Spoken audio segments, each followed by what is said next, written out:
when you ban something, the other to team me gets to ban. says scrim, right? Like they play against them scrim. There's a necro that they can't deal with. I mean, we've seen necro a couple times already. Reserve time. Well, I saw once. I want to say maybe not. I saw on the fun stream, and let me tell you, that Reaper Scythe was getting some kids. Who was that? Was that Pixel? We had Pixel playing it earlier in our show match of Did sorts. he go Battle Fury? That's No. He used a scythe a little early sometimes, but you know he was trying, and that's what counts now. He's got the cosmetic. Yeah. So. Oh, okay. You just want to see that cosmetic all the time. Yeah. Right. Grand, when I walked in today, Grand was complaining. He's like, "We lost because we got Pixel on carry." Like, okay, you know, I think if you have Pixel on your team, that's the best role to play. Oh, okay. Yeah. You just want to see that cosmetic all the just time. pick him CM. Right. Grand, when I walked, you know. They tried that in the first game. It didn't work. You know, I think if you have Pixel on your team, that's the best role to play. Well, that's also That's worse. Let's talk about actual competitive pro players here. This is the combo. call. They had it with Bristleback last time around, but you can see this is what Faceless want to do. Like Bat Rider, Lasso, Global, whoever it is. They had it with Nyx. No, it was the first Bristle game. mid. Yeah. Oh, of course. No, you are right. Yeah. That was Bristle both games. Yeah. We do see the Oracle in response to the Bat Rider, especially. Oh. So I know you guys talked about the Silencer and Bat Rider combo as a very strong early mid-game initiating teamfight combo, but what I like from these two heroes is that they have that combo and they don't sacrifice anything from the laning stage. Like Bat Rider, dominant laner, Silencer, one of the best zoners with his glaive. So something that Gabe was saying earlier is it's not just about the mid-game fights, which is what Clutch Gamer traditionally was very good at, but it's also more about the laning stage now.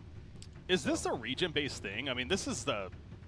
Again, we're all talking Silencer Bat Rider. We're seeing several times today. The third time I want to say in now 4 matches. Is this Southeast Asia, or is this something that you think is kind of a universal thing that these two heroes are just strong together? Because I mean, I haven't gotten the chance to watch a lot of Southeast Asia. I'm not gonna lie, you know, in preparation for this, but a lot of it, I don't know if I can see this in a lot of other regions. I guess.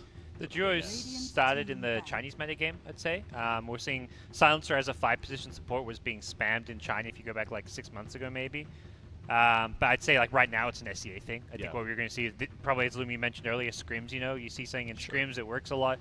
Those teams keep picking it, other teams start copying. It just seems like, and now in this qualifier, now that this is 2 games in a row, it's going to keep getting picked or something. So I think we'll keep seeing it. I don't even know if it necessarily has to be pervasive across the meta. Even like you can just have it team specific sometimes. Like I think that right now Faceless feels very comfortable with it, and like every team kind of has their own way that they want to play still, even across these. Like you look at you know, for instance, Miracle's team, they're going to be banning out Naga Siren, I would imagine, against them still fairly often. We didn't see it in that other one. Last game, they banned the Naga. Yeah, that's true, actually. I found that funny. But I don't think that it's necessarily that like Silencer Bat Rider is the only way to play right now. It's just that this is something that they're very comfortable with. I would say that the speed of the game really helps out Silencer because traditionally Silencer very strong early, mid-game, but then once you go into late game, you could kind of itemize against them, whether picking up the BKB, Manta, Lincolns. But as you could see from the games that we casted so far, the game mostly is decided before that point on, where you cannot itemize against a Silencer. So if you look at this pick where Oracle on paper very good against the Bat Rider, but the realistic aspect of it, when the Bat Rider jumps in, the global comes out, and then you have Oracle standing there looking really silly. Yes, you can get a Greaves, you can get a Lotus Orb, but you're a 5-position support. Right, will the game get there, which I don't think it will. Yeah, if you're going to pick up Oracle for the idea of countering the Bat Rider in that sense, you know, why not maybe get something like an LC then, who perhaps is a little easier even, you know, with that press the attack reaction, and I guess with laning, you know, it can be a little more difficult, sure, but...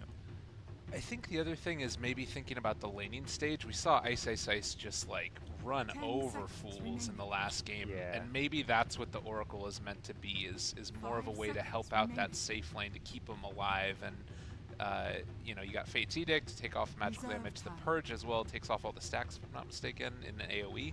So you can stand next to 2 heroes and then get 2 for the price of 1. Trying to think of the lineup that Faceless had last game. They did have Nyx, which they banned themselves, so they're going to pick up a Slaughter, actually. That kind of takes the place of Nyx. That'll be the 4th position, like you said. Jub's hero, so they can just run around, creating space, ganking a bit, and then later on takes over a lane to farm his Blink Dagger.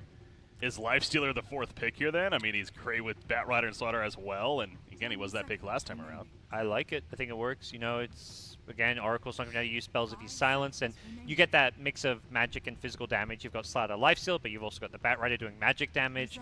I think Bristle will melt to a Slaughter Lifestealer as well, theoretically, so could work. I may want to hold off and just see what Clutch pick a bit, but I don't think. I mean, again, you're not going to get too much intel out of this Sand King pick, though. So Lifesteal seems like an alright pick. You have to reveal either your mid or your carry here.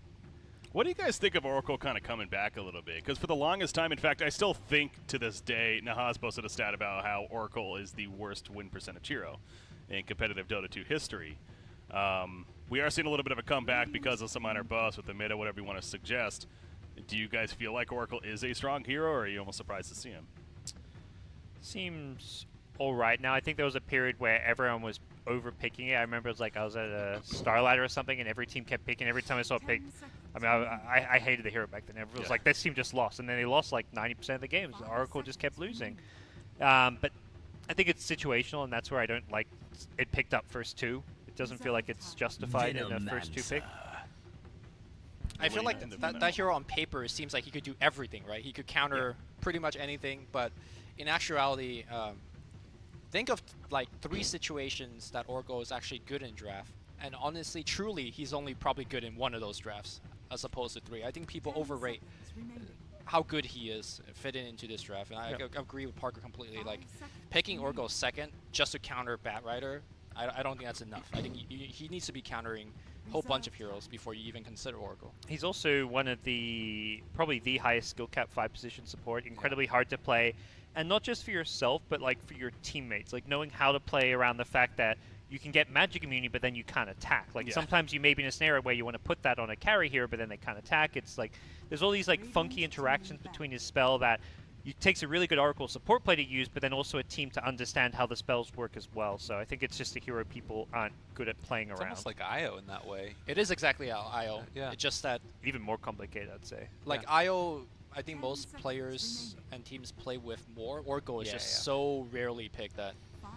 The other thing about it is I feel like in the mid-game team fights in particular, he suffers because he's got like 2 very defensive spells and then like 2 half defensive, half offensive spells. And he just doesn't provide enough in those like 5-on-5 engagements or 4-on-4 engagements. If he can keep somebody alive, it's great, but with Batrider and Slaughter, they're going to be able to jump him and find him. So it's going to be up to like the Sand King trying to protect the Oracle and then the Oracle trying to protect everybody else. And maybe Bristle and Viper are big enough that they can shoulder the load, but I'm not sure.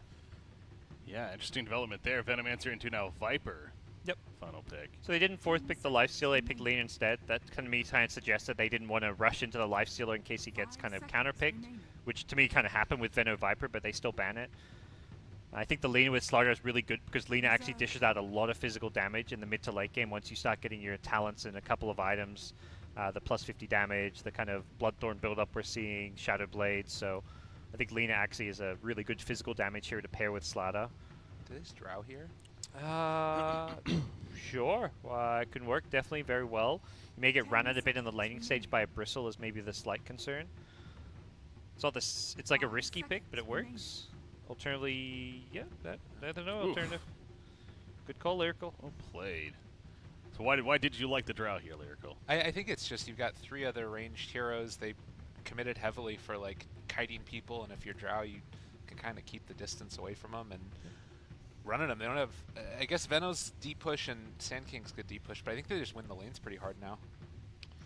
They definitely should. I think there's a lot of pressure on Sand King this game to help out mid, make sure Viper actually can beat the Lena, which in a straight 1v1, Lena should win, especially with Drow Aura.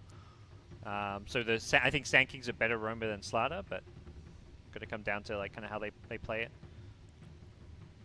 All right, here we go. The Oracle pick. We'll see how that works out for Clutch Gamers. Obviously a strong finish for the Viper, but a call pick with a Drow there, and again, Faceless looking strong themselves. Lumi, is there a lineup that you like either way?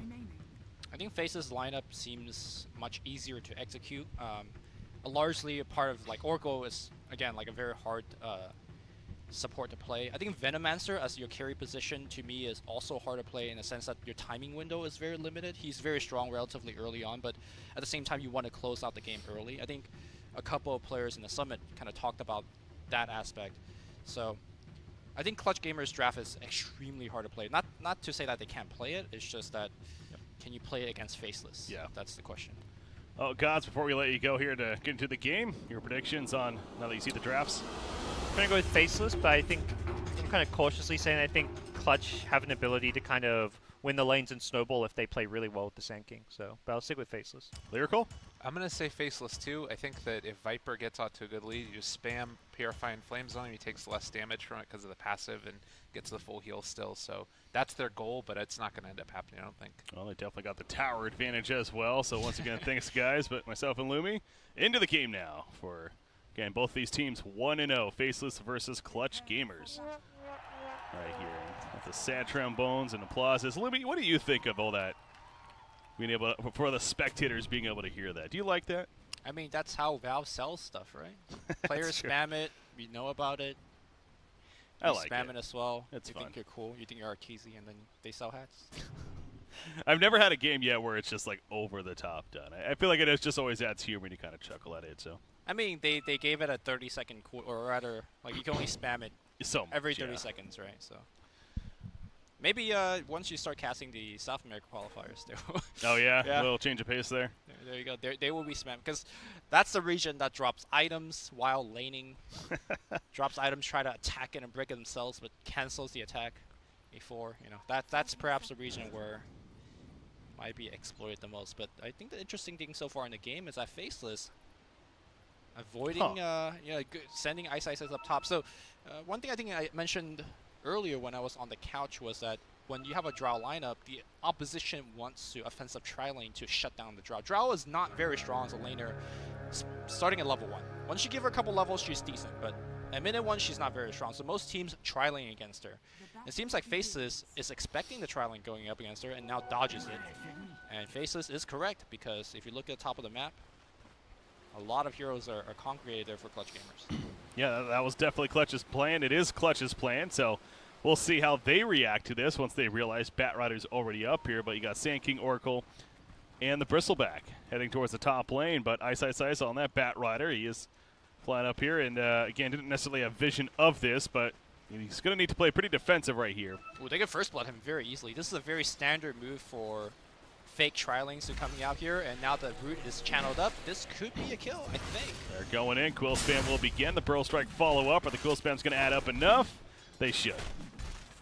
There we go. One more, and Rappy on that Bristleback picks up the first blood. So, yeah, very good execution, and clearly, even though they expected the tri-lane because of how they set up, he still played pretty aggressive right there going into the shop. And obviously bit him in the ass there. I mean, in his perspective, he thought that defensive tri-lane was going to be the case for Clutch Gamer. You see the Bristleback, he's like, oh, 1v1 matchup. And all of a sudden. And not the case. So, again, obviously proves to be a good start for Clutch Gamers. And now Sand King rotates to the middle lane. Trying to set up on the Lena, perhaps, with the Viper here, of course. Viper always pretty notorious for being a very, very lane dominator. Could be a kill here. Pearl Strike, it's going to connect. And you even have Oracle coming in with that Fortune's End. Again, it's such a strong ability for these earlier on ganks, the range and the root that it brings. This is a very good look for Clutch Gamer because their traditional playstyle is to lose all the lanes and then just clutch it out in the aim by like getting great team fights. But who are these Clutch boys? I've watched them qualify for so many of these lands, and this is generally not the way to do it. But with that said, that was the old patch, and this is the new patch, and I'm glad to see that they're adapting extremely well. Oh, you also got the fight for the bottom rune. Jams, he'll fall back, as will the rest of them. But I want to go back to this middle now, and again, just as I was stressing about the Viper notoriously being a very strong laning hero, do you think that fits here? I mean, especially now that he's up 1-0. Yeah, and we saw why he's actually so strong against Lena, because obviously you could trade right clicks fairly decently, but with any addition of +1, because you could orb poison attack so effectively, that +1 is always going to transition to a kill. Well, bottom lane ends up being that try versus try lane now. Drow for the meantime, though, actually had a very good start, of course. But now with them being down here, the support set may change things up a little bit. Gabby on that Venomancer, though. He's struggling, only has the one last hit currently. Ideally, that'll change now, pulling the creep wave back. The supports kind of doing that for him here. What is this about? Sanking running into Drow. It's going to fall back, though. So if you're this Drow Slaughter Silencer, how aggressive can you play into this? I mean, if you see a support out of position, you go for the kill. But I don't think they'll be expecting a tower dive anytime soon. Especially against, you know, Venomancer, where if he gets a Gale on 2 of your heroes, that could be bad. Well, actually, the Radiant side's going to be the one making a move. XY already getting low as the Fortune's End connects. Venomancer just putting in the auto attacks. He does have that Poison Sting and more than enough to finish the job as Sandcrane credit for the kill right there. So great move on a Drow, and Clutch Gamers 3-0. Talk about usually a weak laning team perhaps, Lumi. Well, they're not so weak here. Yeah, looking pretty strong. It was very key for them to get that kill there for Clutch Gamer. Venomancer to me is not one of those heroes that want to have a sustained trialing versus trialing because he is very level dependent, and again, they're going to go right on XY. Now, Sand King's being boxed out in the meantime, so, but that might not even matter. Venom's just running at the Drow. Now he's in a bad spot, but the Crush misses him. Ooh. That's pretty clutch because now he can just TP. No, he's not even going to go for that. He actually is still going to try to run and survive. What? What was that? He's still alive? Yeah, he is still alive. And now he's doing a turn kill on a Jabs, it looks like, even to top it all off. Oh boy. That Venomous scale and a double kill for Gabby. I thought for sure he was just going to TP out right there and, just be like, all right, at least I lived. But right, not only does he still live, ends up getting the turn kill. And they're going to stop Silencer on top of it all. This start, a hat trick for Gabby. Wow. Oh my gosh, what is happening, Clutch Gamers? Well, it ain't looking good for the Faceless boys. I mean, they do have that strong mid game where the Ice Bat Rider could look for those kills, but you gotta keep in mind that he's gonna be going for the drums first and then the Blink Dagger, so it's gonna be a long time before Ice could impact the game in a big way like he did earlier against Mudo. And I think this is really credit to also Oracle as a hero and his roaming presence early on, because when you think Oracle, you may not necessarily think that, but I mean, Fortune's End, especially with the changes to it and the buffs of it, and then again, Purifying Flames, it's a lot of damage. We're looking at 180 damage, even at level 2, that it does. Of course, the regen after the fact, but if you're using that to, well, finish the job or help nuke somebody down initially, strong ability. So roaming presence clearly effective from Oracle. I would credit more not to the Oracle, but Fly Solo as a player, because to me, that his presence was a numbers advantage more so than the Purifying Flame. I think a lot of Crystal Maiden or let's say a Witch Doctor would have done pretty much the same thing. True. In a lot of those gangs, but being at the right place at the right time. Imagine remember mid lane when Sand King rotated it the back against Lina? Yeah. And then it was Oracle that poured it in just to secure that kill. It's plays like those that Fly Solo is making. Bottom lane, XY. Again, XY in trouble. Venomous Scale put up. Even as Ward's not even necessarily using those, doesn't even need it. Slaughter gets here, but it's way too late. He throws out the Crush, and that's it. It's only level 1, of course. Got the Curse Last Word combo applied to Sand King, but that's just going to harass him out. Another kill, though, on a Drow. Is this a time where if you're Faceless that you send Drow top? I think that comes down to the off-laner and the carry communicating. I think that is going to be a play. Deny? Oh. But it also might be one of those things that, the team thinks getting a more farm Batrider is more important. So it's really up to the team. It seems like they're going to keep sending XY, keep throwing him into the lines here. The fire, the lions, whatever you want to say. I mean, he is just being thrown into this for sure. This is an 8-0 start. This is something that we'd expect from maybe, speaking of that team that qualified on the Champions Cup that we were just talking about on the break, them versus Faces, if anything, but not Clutch Gamers versus Faces, with Clutch up 8-0 in the early start here. And it didn't even sound like necessarily that they got out-drafted either. It's just really they're playing it very aggressive, playing it very well. You do look back, I mean, without that first blood at the top lane happening, you got to wonder, how that maybe set off this momentum here from the Radiant side, but it did. Yeah. And thus they have an early lead. Now it's still early is the key word there. I mean, for the Faceless fans out there, you got to keep in mind, even though it's 8-0, it looks pretty bad. Clutch Gamer has to start the game like this with the draft that they have, right? You don't pick Viper to go even in the lane. You pick Viper to dominate. And you could say relatively the same for Gabby's Venomancer. So more or less expected start, given the hero that they have for Clutch Gamer, but perhaps not, 8-0. Villa Discord already in the works here for the Venom at the bottom lane. Viper is actually going to be going the hand of Midas with the start that he's having right here. So, like in the greedy route, getting such an item. You like the hand choice? Yeah. If you could get away with the Midas, it's always a good choice. Yeah.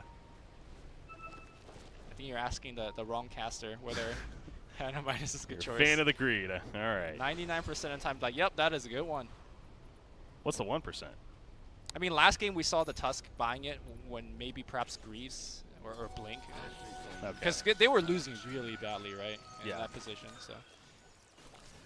I like how Venomancer is kind of just has the lane to himself now. They finally gave up. He's level 6 here and leveling up those wards even, so going to start pushing that tower out. You do see the positioning of Faceless. They essentially have 4 heroes up here at the top lane. Here's Batrider now. Batrider's actually trying to deal with Bristleback in the jungle, but here comes support from Sand King and Oracle, and now Ice once again bit off more than he could choose for half. Fortune's End used to purge actually Bristleback right there, rather than get the root effect onto Batrider. So that could be a difference maker. He gets the kill on a bat, and he takes out Bristleback as well. Very well played by Ice. So remember when Parker said that it's not about Oracle player knowing what his hero does, but also his teammates knowing what the hero did? Yeah. The Bristleback was supposed to walk right into the Batrider because when the root came on him, it would have also rooted the Batrider and would have also debuffed all the napalm. But he went away. The Bristleback went away because he was afraid. And as a result, they couldn't kill the Batrider quickly enough, and they lost 2. Yeah. So that precise moment was what Parker is talking about. It's a very hard hero to play for yourself and also for your team. Well, now you have Bristleback. He's going to try to get this momentum going for Faceless right here. Not only the double kill, but he heads towards the bottom lane. He's going to find Venomancer. No lasso, though. If he has lasso, maybe. But he activates the drums, looking to chase after a little bit, trying to also take out some of the stack at least. Veno, though, would like to kill it himself, so a little bit of back and forth right there.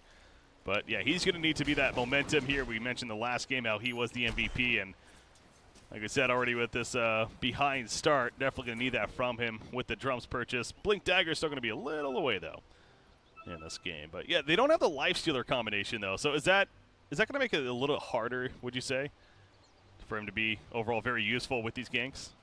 Hold that thought, because he might be... Well, yeah, they do have Venom coming over, don't they? So Lasso actually going to be used instead. He's like, all right, Sand King, you want to fight? Let's play. Burning him down. He'll survive. But, oh, Viper trying to get close enough. To answer your question, I think instead of XY participating in these ganks, it's more so Black has to do so instead. Because what XY did in those Lifestealer Infest Bomb ganks is that it gave them the quick kill with the immediate lasso. And I think Lina's Laguna Blade could do a pretty good imitation with that.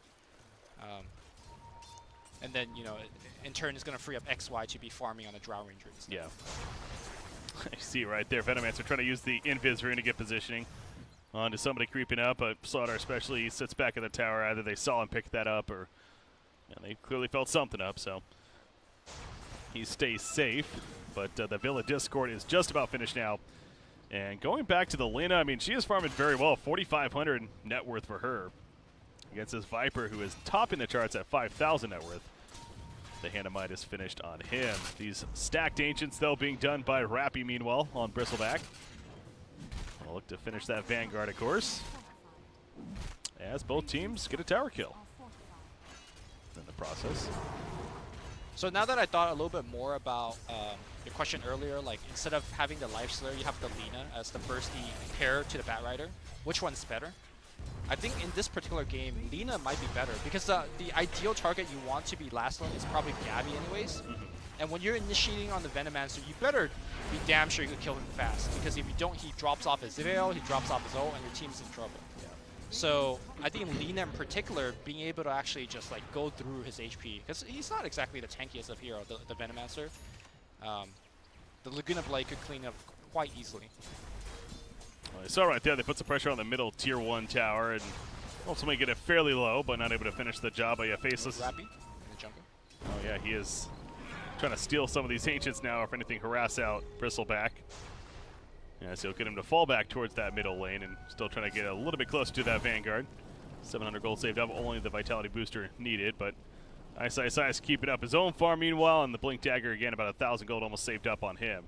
So making progress towards it. Speaking of that, Sand King also trying to get his own. Tranquil first with a magic stick thrown in and some of those raindrops. 900 gold saved up for him, but he could be in some trouble right here. Corrosive Haze is applied. Even Trowel's running over the Gust into the Flame Break backwards, into the Crush. Equals easy kill? Yeah. Boombacks, you're not getting out of that one. So Breaky, last game when I was talking about Ice, I said he's one of the best offlane players because he could distinguish when to go in and when to just back off.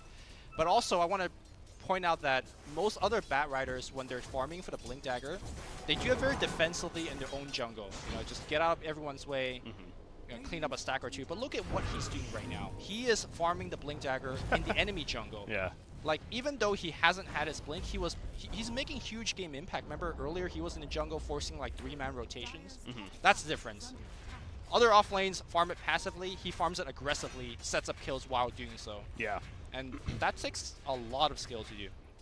Well, again, it was a very big start for Clutch Gamers, but since then he's been involved of all 3 of the kills. In fact, 2-2-1 right here for his team, and looking to be involved in a 4th flame break. Push back right there, but Sand King was nearby. He did not expect that. Epicenter at least will be stopped, however. They are going to get the kill nonetheless on a Batrider. And so they get the last laugh in the end. Black had to fall back. He chose not to commit towards any kind of fight right. The last thing he wants to do is also get caught, of course, in the process. So that's a big kill, though, for Clutch Gamers because, as we're just stressing, obviously Ice is the one that's doing very well, working on that blink, and now you kind of keep him in check a little bit as well. Going to put down some wards and push this middle tier 1 with the invulnerability popped, but don't think they're defending this in the end. No, they are not. Interestingly, Gabby has a Flamemail queued up on his Venomancer.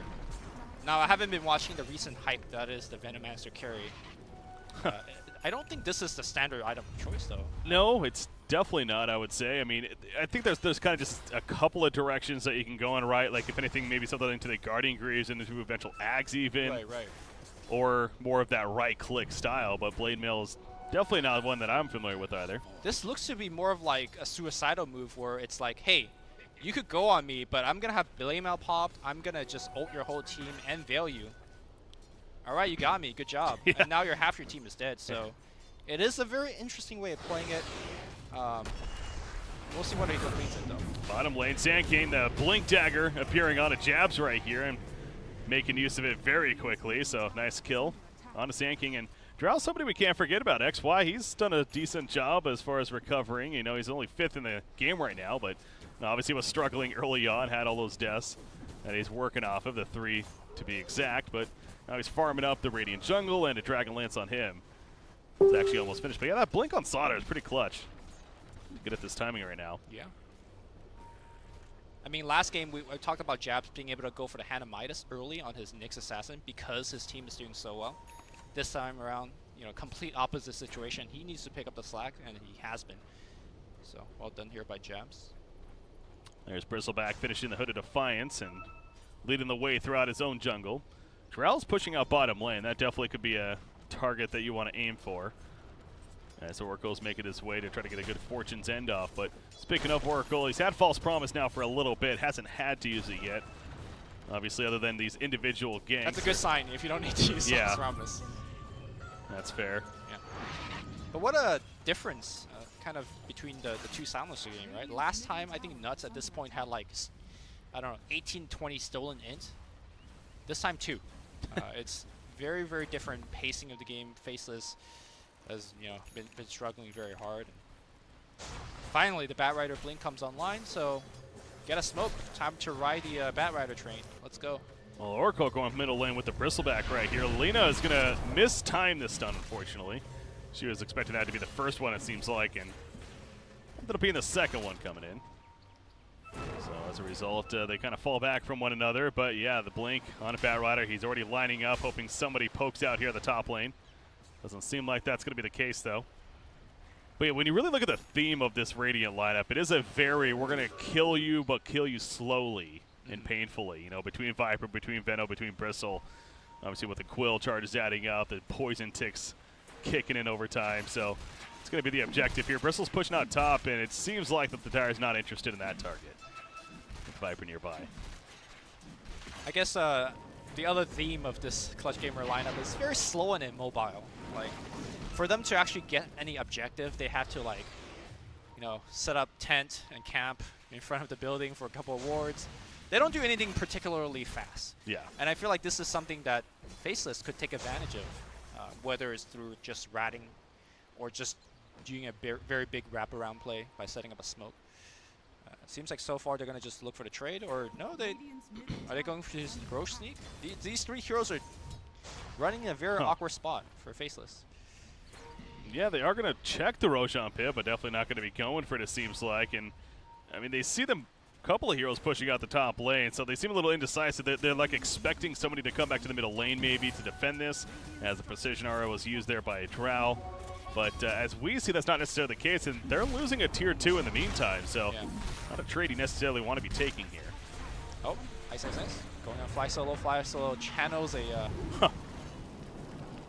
dispel on himself. Oh, no, he goes back in, actually. He wants a kill out of this. He's keeping them busy, and Slaughter follows it up. The kill out of Sand King, so he couldn't get the initial target, but he bought the time for his teammates to come on over, including the Slaughter, and at least he gets something there. That was a very interesting exchange, right? Like, he went on the Oracle, Fly Solo got scared, and then just, like, ran away. And then recognizing that, it's like, oh, Fly Solo's not here. Okay, let's go on now. Because if Fly Solo was there with a false promise, that was not the kill that you could have gone for. True. That goes back to, you mentioned we haven't seen him use that yet. Now, granted, it's mainly been because he hasn't had the opportunity here, which is good, as you put it. But in that case right there, if he is close enough, would have loved to use it. Good heads up from the off-lane player, Faceless. Blade Mill has been finished by Gabby, so we'll see what kind of use he's able to make with that. Yep. But again, is that really an item that's like, okay, let's charge in now, let's really force the issue? That kind of goes back to your point of it's still a kind of a slowly getting the job done team. Yeah. I don't know. I would have been much happier with a mech or Hanamitis, like something that either gives them huge immediate impact through push or more long-term economic impact with Midas. You could push with the Blade Mail as well. He could put himself in a very like frontal position. Although I feel like Viper also does the same thing. Bottom. Global Science, they really want this kill. Laguna Blade going to be coming out as well. Is he tanky enough, though? It looks like in the level 4 corrosive skin. Noda helping a Viper Strike, trying to help him buy time, but it does not. And a great decision by Jazz to port out immediately. Nuts also doing the same with Black, and they're both going to get out. The lack of crowd control here between Bristol and Finno is real. TP is their bane because the only person that could cancel TP is Boombax, who did not have his Blink Dagger there. It just got delivered. If that Blink Dagger came, like, I don't know, 5 seconds sooner, they get 2 kills. Yeah, really unfortunate right there, and that is a weak point, clearly, of this Radiant side. Another one at that. So, despite this early lead for Clutch, it does seem to feel like that Faceless, and they're technically not in the lead with Network just yet, but it seems like that this is a game that's really shifting in their favor. Boombax? And Boombax, oh, he just blinked too. Yeah, Lasso's going to catch in. There's a Corrosive Haze, and you see that damage output come out, so he's dead again. So, Clutch Gamers started this game 8-0. Yep. They're now leading 2 kills, and they're down in net worth. To me, this is a sign of a really strong team in the sense of Faceless. Like, being able to take that on the chin. Well, I mean, to be fair, he couldn't really TP out. It's on cooldown, but I was watching that the whole time. He had just killed Venno, and the dots just kept ticking, and eventually wore him down. It was 1 tick away from actually not killing him. He could have denied himself, so I was actually curious if he was going to do that, but chose not to. Is there any reason not to deny yourself? If you don't think you're going to die, obviously. I guess so. That's the only thing. Fair. That's fair. Yeah, because like I said, it was very close. Yeah. But yeah, he does die to it, so yeah, he's back up now. Down to 9 seconds, though. So yeah, he got the pick beforehand. Yeah, dying shortly after. Goes right back to the bottom lane, though, because of the quick resurrection. You got the movement here coming out from Clutch Gamers, but yeah, to the point that you're making, I mean, even with that kill thrown in, it's still a 1,000 lead for Faceless now. And you take a look at the net worth graph, as usual, it's doing a good job of describing how this game is working. Scan checks out the fact that Roshan has been started. Apparently, CG needs a pause here. It's going to have a reconnect from Venomancer. Knock on wood, but we've been good with this so far today, which has been nice. This is the first pause I want to say we've had. Wait till you get to China. That perfect world, dude. I ain't casting China this time around, so I'm good with that, but no. Chinese region, just really like most regions, is going to be very entertaining to see how it all shapes out. But again, this is the beginning here of these regional qualifiers, and you know that we're really focusing on Southeast Asia ourselves, but I know you're on the same boat as me, of curious about specific other regions too, and just how it all plays out for these for this event. It's just crazy to think to me that $20 million prize pool plus, man, on the line and for this event, and obviously just even getting there guarantees you a good chunk rather of large change. amount. Yes. Yeah. So 3 of these teams in case of Southeast Asia's getting there, and 2 of the 3 right here are definitely potential. Well, the difference is that this time around, when you get to Seattle, you're guaranteed to play. Because the previous years, you had this wild card things where, you know, True. teams are flown there, and then 3 of those teams are disappointed for the next 2 weeks because you're there, but you're not really there. Yeah, it's that fine line. It's like you got flown out to hang out at this event and everything. Yeah, it's I like like this cool, more. but yeah, it's less cruel to the to the teams that are just in the wild card, but not really. It's been fun to see Valve develop with that, and you know, again, there's still things that could be enhanced with, sure, but they've done a great job at making the changes that feels almost necessary. And I know a lot of people were almost maybe worried that it was going to be a single elimination event too because of the majors and how they were, but on top of that, they announced that it's going to be double elimination, you know, with that round robin of 18 teams, 9 in each group. So I wonder if like the majors are single elimination because time constraints, right?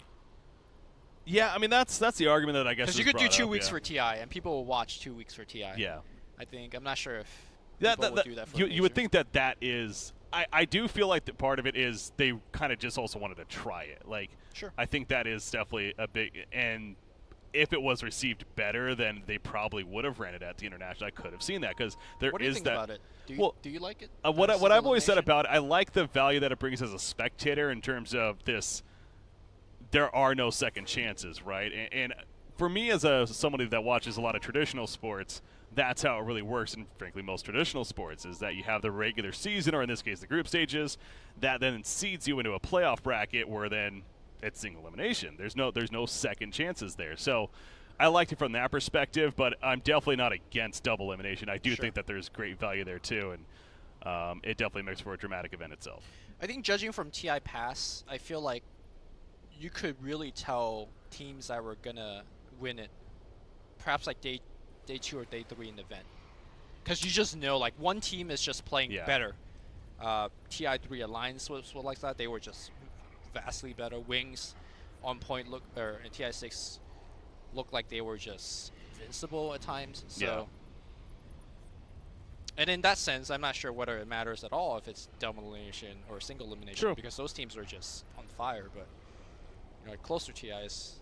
It's like you do got to think, right, though, at the same time, because you think Kiev Major just most recently, what if that event was double elimination? How do things change? Does Secret really get knocked out in that first round and that's it for them, right? So there's, again, all that hindsight, you know, the what if game. But anyways, great discussion we just had right there. But we got a game now resuming. As it looks like he is back, and they are not going to secure the Rochelle. They're kind of acting like they're worried somebody's coming in, and they'd be right. Bat Rider is at least checking it out. The Burrow Strike connects, so he's on the other side of the cliff, however. The easiest to catch, and this should be the Rochelle. Well, here's the thing, right? Normally you get Aegis, your hip hip hooray. They lose 2 tier 2 towers. They get their tier 3 significantly damaged on the bottom side. That's a Pyrrhic victory. Yeah, you can most certainly argue that. You know, Bristleback. Oh no, I thought Bristle picked, but that was Viper. That's right. Picks up the Aegis there as well. But yeah, even the top lane actually Boombox there. Wait, how did a Drow solo kill a? He must have been somewhat low. I guess he got silenced. That's Shadowblade. Shadowblade silence kill. Okay. I didn't see that. Yeah, so has that Shadowblade now, and the Silver Edge is actually queued up. In fact, he almost has it. He really almost has that Silver Edge, and of course against the Bristleback, and I guess even against Viper, that's actually pretty good as well. So it's going to be a great pick to have. And do you get bots are coming for Lena, but she has a Shadowblade too. Does she also get a Silver Edge? You think is that something that's priority, or? I don't think it's a priority, especially now that Drow Ranger is working towards it. I think the bots in conjunction with the Bloodstone is very strong, right? Where you die in a fight. You wait 10 seconds, you're right back in it. I think that aspect is perhaps even stronger. Yeah. Sawdart, E-ports out, jabs. Continues to be that sneaky 4-position player. We saw the Knicks in the last game. And he gets away this time, keeps them occupied. The 4 heroes in that case down there, and Drow's put to the top lane. So they're doing a bit of the rack game now, and really keeping Clutch Gamers on their toes as far as where to go. Black, he is going to be fine because the Burrow Strike misses. Yep, and that's their only stun, so he is really fine. Yep. He just runs away. Now Bristleback's had enough of this. He ports to the middle. And just going to farm up this creep wave. Trying to finish the Solar Crest. In fact, has enough gold for it. This nice. Particular playstyle that Faceless is doing right now is very infuriating for Clutch Gamer, because once you picked up the Aegis, especially on a hero like Viper, all you want to do is group up as 5 and barrel down lane and take some objectives. But they can't, because all of this rat, all of this split push, the waves are all constantly being pushed in. And like I mentioned many times now, Clutch Gamer's catch is just terrible. Like, they have Sand King, but Boombax has not been on point with his Burrow Strike. So they can't get anything done, and it would not surprise me at all if this Aegis gets completely unused. And they gave it, what, 2 tier 2 towers and half HP on the tier 3 to get this Aegis? Yeah.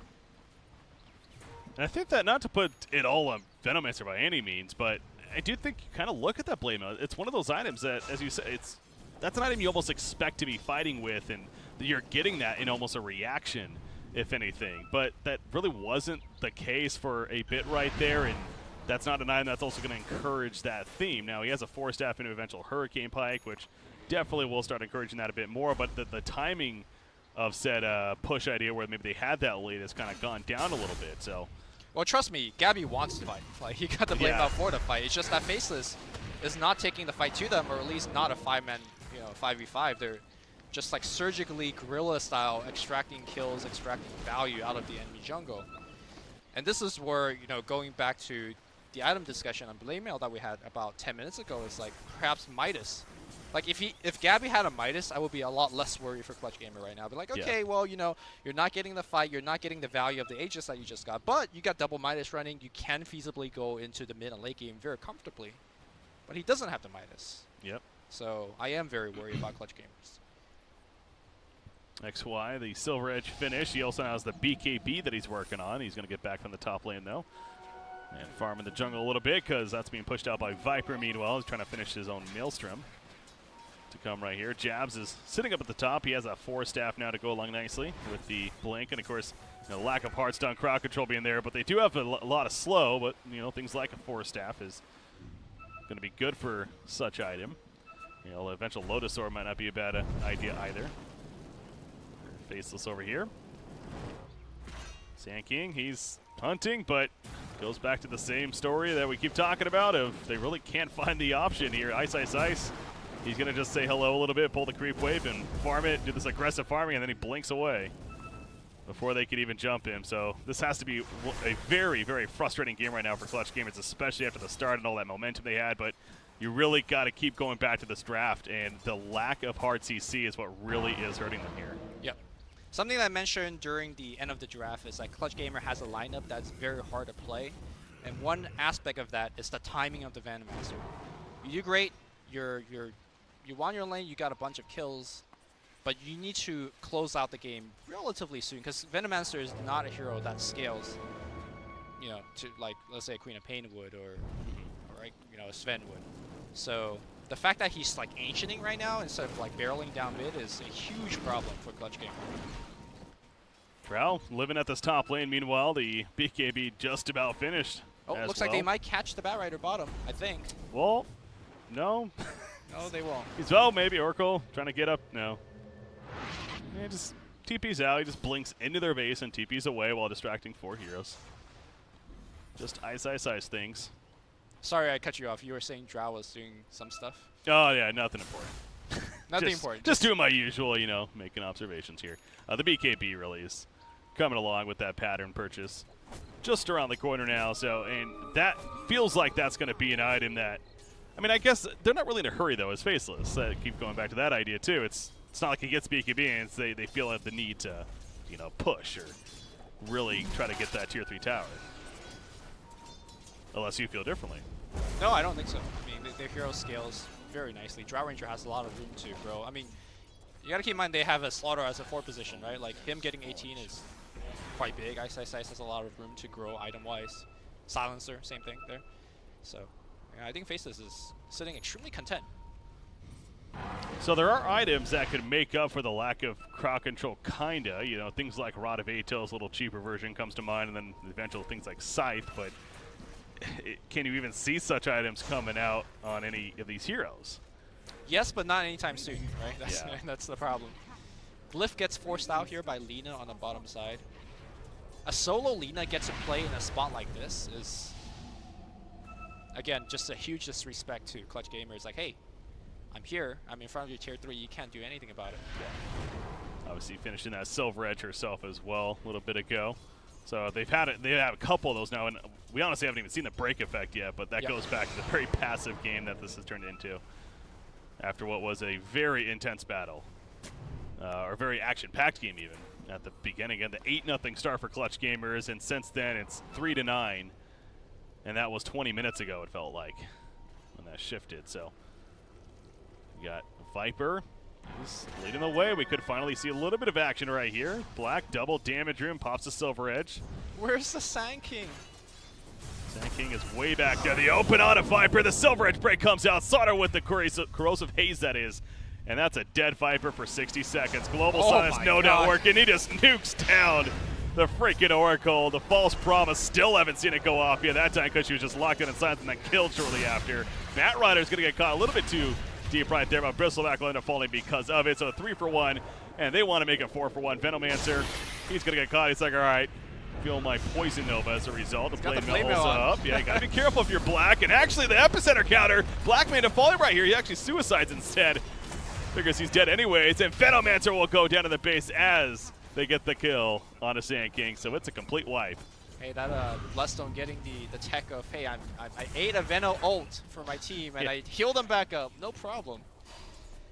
And I think Faceless with 5 dead gets to now push the bottom side with the tower extremely low. The funny thing for that fight for me was that there was a double damage on Lina, and when Fly Solo got hit, it looked like he got Laguna Blade twice, just with the auto attacks. He got chunked. Yeah, you got to wonder if he gets that false promise off on Viper, if that fight maybe is a little bit different, but probably not. I mean, he was... They had damage across the board to definitely kill that supporting cast, as you mentioned right there anyway. So they make it happen, the complete wipeout, and then they also get the bottom melee racks. They don't get the range racks, but, well, actually, almost does die right there to the Ballista. Unfortunately, one auto attack away. So it remains alive, but they got the main objective there in the melee as well as a tier 3, and that opens up shrines, which Drow will immediately take advantage of. Also, it was very nice time in the sense that Roshan is about to spawn, and I like to see Faceless to take that Aegis and basically just put the stamp on this game once they do have it. Batrider most likely will scout it out the next time he's near the area. He's also got the gem now, something I pointed out that Faceless could have done a little bit better last game to shut down the vision. Nice top lane. Him and Sand King having a bit of a stare off. Who's going to do something first here? And neither side's going to be able to get the other just yet, although Batrider's flying around, and he's just going to go for the creep wave, and Sand King will TP out instead. So no catch to happen there, but Clutch Gamers, of course, finding themselves in a spot of farming together. Viper was trying to farm the Ancients, but they actually smoke up. I don't think they were on any war. No, it doesn't look like it, so they, oof. Oh my goodness. Japs has an Invis room, breaks the whole smoke movement. Yep. That was almost their last Hail Mary. They needed to smoke out, find like 2 kills, and get the Roshan to basically not die in this game. Well, now you have Faceless doing similar themselves, but don't know if they're going to run into them. They're actually going towards the bottom lane. Instead, they figure somebody's going to go farm that bottom lane. Doesn't look like they're going to be right now. Well, somebody TP's back, and actually, yeah, they think twice of it, better of it even, and they go back into the Roshan pit. That range Rex, no. 22 HP bottom. Yep.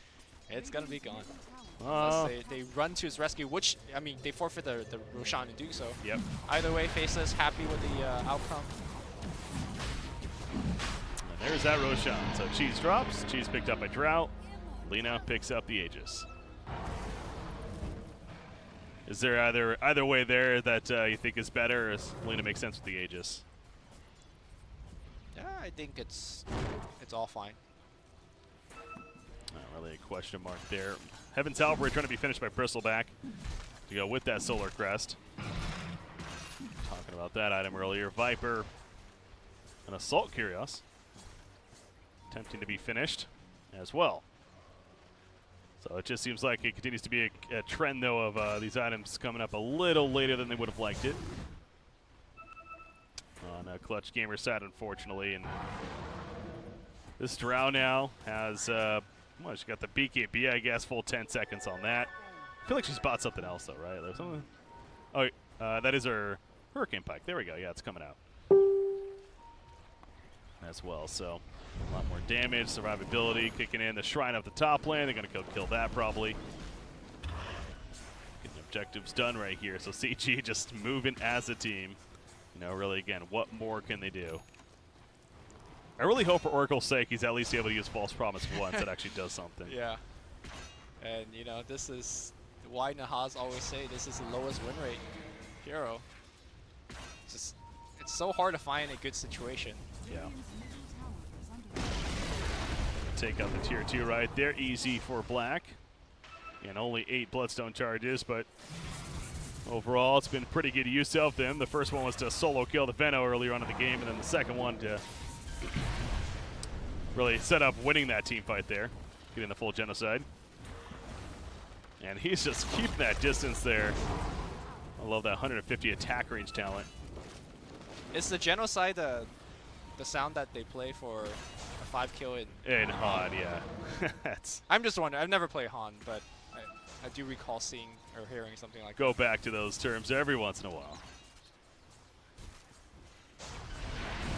I mean, they're just not jumping in, but I guess they can't. It's like it's that awkward spot of we don't want to. He has the Aegis. We know we'll get countered. I but mean, who's jumping him? You have a Sand King. That's true. And that's it. If you do jump him, then your whole team has to commit, and then you're just setting yourself prime for a global, for a Black Lasso, for a slaughter. Like, to me, at this point of the game, it just truly shows the weakness of this particular lineup.